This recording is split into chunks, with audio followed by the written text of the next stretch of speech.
আজকের প্রসঙ্গ অনুষ্ঠানে শুনবেন বিশেষ আলোচনা শক্তি ক্ষেত্রে আজকের Bharat. Satyen Bose national centre for basic সায়েন্সের ডিরেক্টর ডক্টর তনুশ্রী সাহা দাশগুপ্তের সঙ্গে কথা বলেছেন অভিজিৎ চক্রবর্তী। নমস্কার শ্রোতা বন্ধুরা, আজকের প্রসঙ্গে আমরা আলোচনা করব শক্তি ক্ষেত্রে আজকের ভারত এই বিষয়টি নিয়ে। স্টুডিওতে আজকের অতিথি Satyen Bose national centre for basic সায়েন্সের ডিরেক্টর ডক্টর তনুশ্রী সাহা দাশগুপ্ত। আমাদের স্টুডিওতে স্বাগত। নমস্কার। সারা পৃথিবীতেই আমরা দেখতে পাচ্ছি যে শক্তি নিয়ে বিভিন্ন রকম আলোচনা, তর্ক বিতর্ক, ফসিল ফুয়েলের বিরুদ্ধে পরিবেশ কর্মীদের, পরিবেশবাদীদের নিরন্তর কথা বলা এবং তার সংকটটাও আমরা এখন প্রত্যক্ষ করছি সবাই। এই সংকট থেকে বেরিয়ে আসার জন্যে আগামী দিনে পৌঁছানোর ক্ষেত্রে এই যে সন্ধিক্ষণে দাঁড়িয়ে আছি আমরা গোটা পৃথিবী, আমাদের দেশ এই জায়গায় ঠিক কী অবস্থান নিয়েছে? এটা খুবই একটা যুগোপযোগী আলোচনার বিষয়। তার কারণ আপনি এইমাত্র যেটা বললেন সেটা হচ্ছে ফসিল ফুয়েল। বছরের পর বছর ধরে ডাইনোসররা মারা গেছে এবং তারা জমা পড়ে রয়েছে এবং জমা পড়ে রয়েছেন ওই মধ্যপ্রাচ্যের একটা জায়গায়, যে কারণে সমস্ত তেল তার যে উৎপাদন হচ্ছে সেটা একটা জায়গা থেকেই হচ্ছে। সারা বিশ্ব তাদের দিকে তাকিয়ে আছে এবং এইটা তো অনন্তকাল ধরে চলতে পারে না। ফসিল ফুয়েল কোনো সময় সরবরাহটা বন্ধ হয়ে যাবে।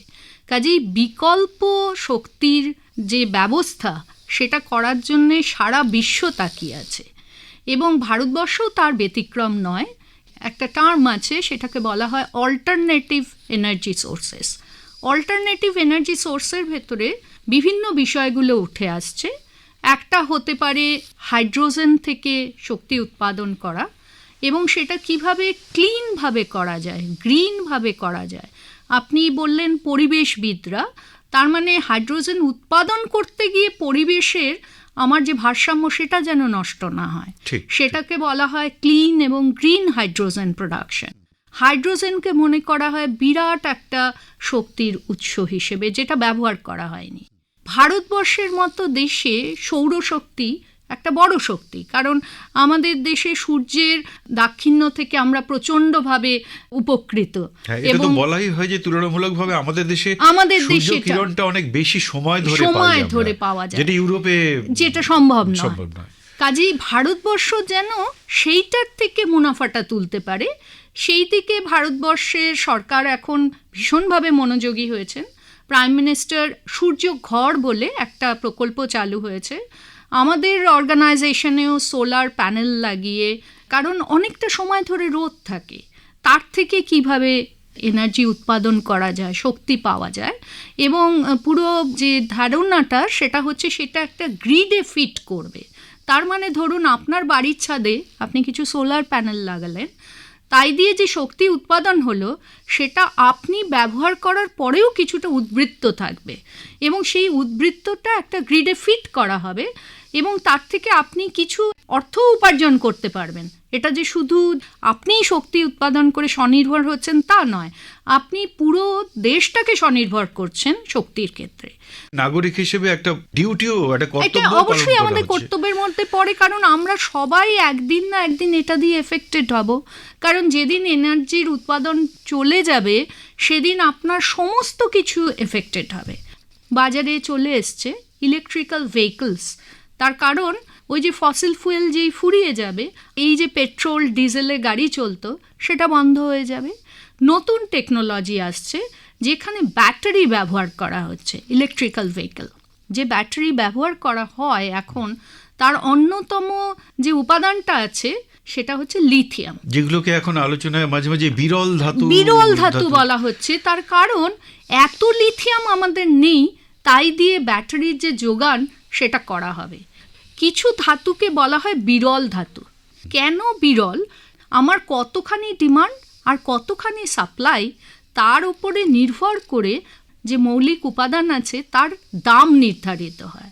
আপনারা সবাই পিরিয়ডিক টেবিল জানেন, সেরকম একটা কস্ট পিরিয়ডিক টেবিল আছে যেখানে প্রত্যেকটি মৌলিক উপাদানের দামের উপরে নির্ভর করে একটা পিরিয়ডিক টেবিল আচ্ছা, আছে। ওই ধাতুগুলোর মধ্যে তো আপনার কোবাল্ট, নিকেল এগুলো কোবাল্ট, নিকেল, কারণ এইগুলোর হচ্ছে ওই ডিমান্ড অ্যান্ড সাপ্লাই, যে আমার কতখানি দরকার আর প্রকৃতিতে কতটা আছে, তাই দিয়ে নির্ধারিত হয় এটা বিরল না বিরল নয়। আচ্ছা, আরেকটি উল্লেখযোগ্য জিনিস হচ্ছে রেয়ার আর্থ। রেয়ার আর্থের দাম সবচেয়ে বেশি এবং আজকের দিনে চায়না যে একটা অ্যাডভান্টেজ পজিশনে আছে, তার কারণ হচ্ছে ওখানে রেয়ার আর্থের প্রচুর সম্ভার। গোটা বিশ্ব চায়নার দিকে তাকিয়ে থাকে রেয়ার আর্থের জন্য। হয়তো আপনি পার্মানেন্ট ম্যাগনেট কথাটার সাথে পরিচিত নয়, কিন্তু প্রত্যেক দিন আপনি পার্মানেন্ট ম্যাগনেট কোনো না কোনোভাবে ব্যবহার করে চলেছেন। মাঝখানে একটু থামাচ্ছে, রেয়ার আর্থ বা অন্য যে বিরল ধাতুগুলোর কথা বলছিলেন, সেগুলো ঠিক কিভাবে আমাদের জনজীবনে কাজে আসতে পারে সেটা যদি একটু বুঝিয়ে বলেন। আপনাকে এক্ষুনি ব্যাটারির কথা বলছিলাম। ব্যাটারির লিথিয়াম যদি একটা উপাদান হয়, তার আরেকটা উপাদান হচ্ছে কোবাল্ট। লিথিয়াম, কোবাল্ট এবং অক্সিজেন দিয়ে একটা যৌগ তৈরি হয়, সেইটে ডিসকভার করা হয়েছিল, যেটা ব্যাটারির ক্ষেত্রে কার্যকরী। আজ অবধি কিন্তু ব্যাটারির যে টেকনোলজি, তার আর কোনো অল্টারনেটিভ নেই। ওটাকে বলা হয় লিথিয়াম কোবাল্টেট, যার উপরে দাঁড়িয়ে আছে। এইরকম টেকনোলজির বহু ক্ষেত্রে এগুলোর কিন্তু প্রচণ্ডভাবে ব্যবহার রয়েছে, কিন্তু আমাদের সাপ্লাই চেনটা সেরকম নয়, সেটাই হচ্ছে সমস্যা।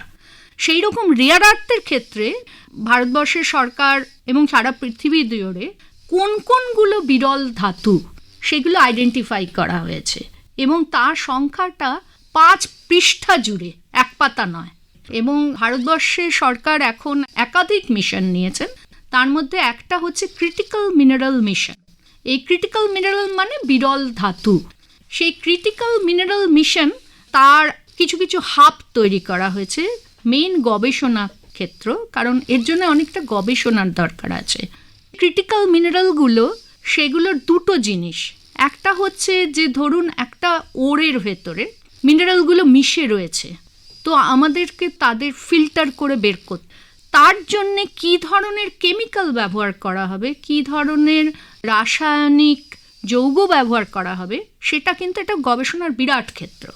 আরেকটা দিক গেল, এই যে পার্মানেন্ট ম্যাগনেট বললাম, সেক্ষেত্রে রেয়ার আর্থের ব্যবহার কত কমানো যায়। সমস্ত রেয়ার আর্থই কিন্তু একই রকম মূল্যবান নয়, কিছু রেয়ার আর্থ আছে কম মূল্যবান। কম মূল্যবান রেয়ার আর্থ কি ব্যবহার করা যায়? পার্মানেন্ট ম্যাগনেটের যা যা প্রপার্টিজ আছে, সেগুলো রেয়ার আর্থ ছাড়াও কি সম্ভব সেগুলোতে পৌঁছনো? সেগুলো কিন্তু গবেষণার একটা বিরাট ক্ষেত্র। এবং এই যে ক্রিটিক্যাল মিনারেলস, এই যে এনার্জি, এর উপরে যে ভারত সরকার গবেষণার ক্ষেত্রেও কিন্তু অনেকখানি টাকা ইনভেস্ট করছেন, এবং সেটা আমার মনে হচ্ছে আগামী দিনে একটা বড় জায়গা খুলে দেবে। এবং এটা খুব সময়োপযোগী। ভারত সরকার এই যে স্টেপগুলি নিয়েছেন, গোটা বিশ্বের পরিপ্রেক্ষিতে দেখেন, সেটা খুবই সময়োপযোগী এবং সেটা করতেই হবে। আমরা এমন একটা জায়গায় দাঁড়িয়ে আছি।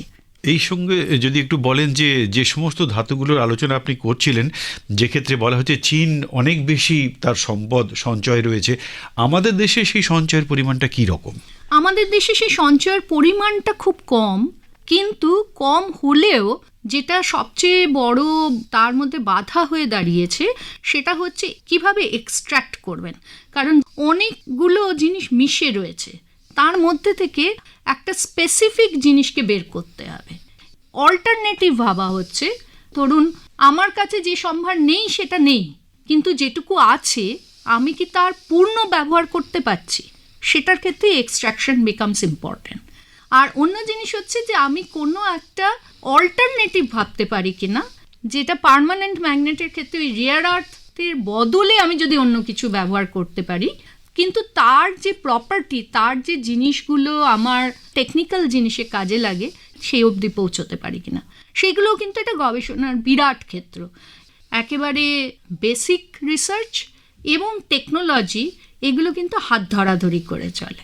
এতক্ষণ আমাদের আলোচনা থেকে যে বিষয়টা আমরা পৌঁছতে পারি সেটা হলো বিকল্প শক্তির উৎস। যেমন আমাদের সোলার এনার্জিকে আমরা দেখছি, সৌরশক্তি, পাশাপাশি অন্যান্য যে ক্ষেত্রগুলো রয়েছে বাতাস থেকে বলা হয় করার জন্যে, তো সেইগুলো স্টোরেজের যে ব্যাপারটা, সেই ব্যাটারিটা যাতে আরো উন্নত মানের করা হয় সেই দিকটাতেই আমাদের এখন গবেষণা দিকটা বেশি নজর দিচ্ছে ভারত সরকার। ব্যাটারিকে উন্নত মানের করা, ব্যাটারি বানানোর জন্য যে উপাদান তার যোগান দেওয়া, যেমন লিথিয়াম ব্যাটারির সাথে সাথে লোকে এখন যেটা নিয়ে ভাবনা চিন্তা করছে, সোডিয়ামের ওপরে নির্ভর করে ব্যাটারি বানানো সম্ভব কিনা, এবং সেটা গবেষণার একটা বড় ক্ষেত্র। তার কারণ লিথিয়ামের যোগান কমে আসছে, সোডিয়াম তার তুলনায় বেশি আছে। যদি লিথিয়াম ব্যাটারির সাথে সাথে সোডিয়াম ব্যাটারিও চালু করতে পারি, তাহলে লিথিয়ামের উপরে চাপটা কম পড়বে। এবারে আমরা একটুখানি নীতি নির্ধারণ যেটা হয়েছে সেই পলিসির ব্যাপারটা একটু জানতে চাইবো আপনার কাছে। সেটা হচ্ছে কিছুদিন আগে পর্যন্ত আলোচনা হতো ডিরেগুলেশন অর্থাৎ বিকেন্দ্রীকরণ, সেখান থেকে আমরা এখন যাচ্ছি ডিসিপ্লিনড ওপেনিংস, যেটাকে বাংলায় বলছি আমরা নিয়মতান্ত্রিক উন্মুক্তকরণ। এই বিষয়টা যদি একটু আলোকপাত করেন। হ্যাঁ, এটাও খুবই সময়োপযোগী। তার কারণ হচ্ছে নিয়মের বেড়াজালে পারমাণবিক শক্তির বিষয়টা কিছুটা হলেও বাধাপ্রাপ্ত হয়েছিল। এবারে সেই জিনিসটাতে অনেক কিছু নিয়মাবলী রয়েছে এবং অনেকখানি সময় ধরে ভারতবর্ষ কিছুটা একঘরেও হয়েছিল সে কারণে। কিন্তু পারমাণবিক শক্তি যদি সঠিকভাবে ব্যবহার করা হয়, সেটা কিন্তু শক্তির ক্ষেত্রে একটা বড় দিগন্ত খুলে দেবে।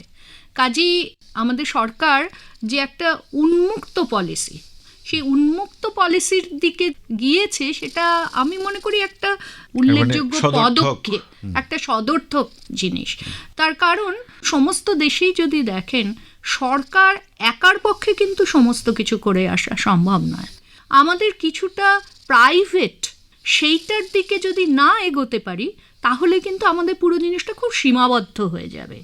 এবং সেই ক্ষেত্রে সরকার যেটা নতুন পদক্ষেপ নিয়েছেন, সেটা আমি মনে করি যে অবশ্যই আমাদের আস্তে আস্তে পুরো জিনিস গড়ে ওঠে, হয়তো গড়ে ওঠার দিকে সেটা একটা নতুন দিগন্ত খুলে দেবে। তার কারণ এর ফলে বেশ কিছু প্রাইভেট অর্গানাইজেশন তারাও কিন্তু এটার মধ্যে আসতে পারবে। বিদেশি বিনিয়োগের কথাও তো বলা হয়েছে। তার কারণ শক্তি এমন একটা ক্ষেত্র, সেটার জন্য কিন্তু সারা বিশ্ব একসাথে হাত মিলিয়ে চলতে হবে। কারণ এই এনার্জি ক্রাইসিস হয়তো আজকে বসে আমি বুঝতে পারছি না, কিন্তু আপনার 3 জেনারেশন পরেই তারা কিন্তু তার জন্য ভুক্তভোগী হবে। এবং সারা মানব জাতির আপনি যদি উন্নয়নের কথা ভাবেন, তাহলে এটা বোধহয় সবচেয়ে বেশি গুরুত্বপূর্ণ জিনিস, সবচেয়ে বেশি।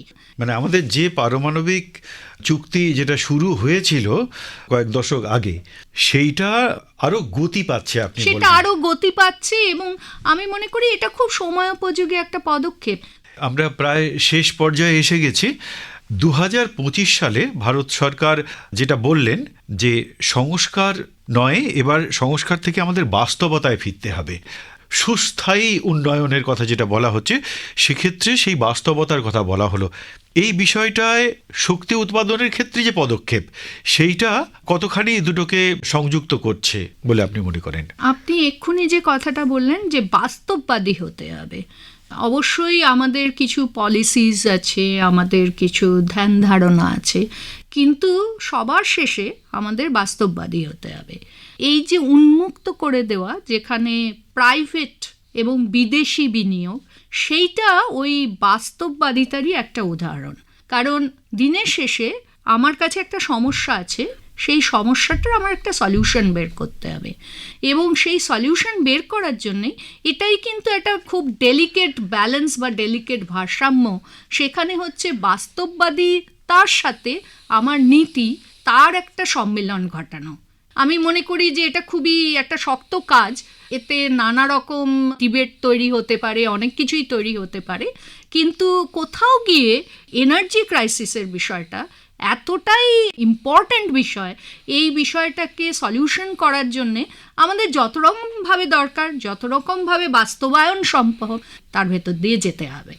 স্টুডিওতে আজ আমাদের সঙ্গে ছিলেন Satyen Bose, national centre for basic সায়েন্সের ডিরেক্টর ডক্টর তনুশ্রী সাহা দাশগুপ্ত।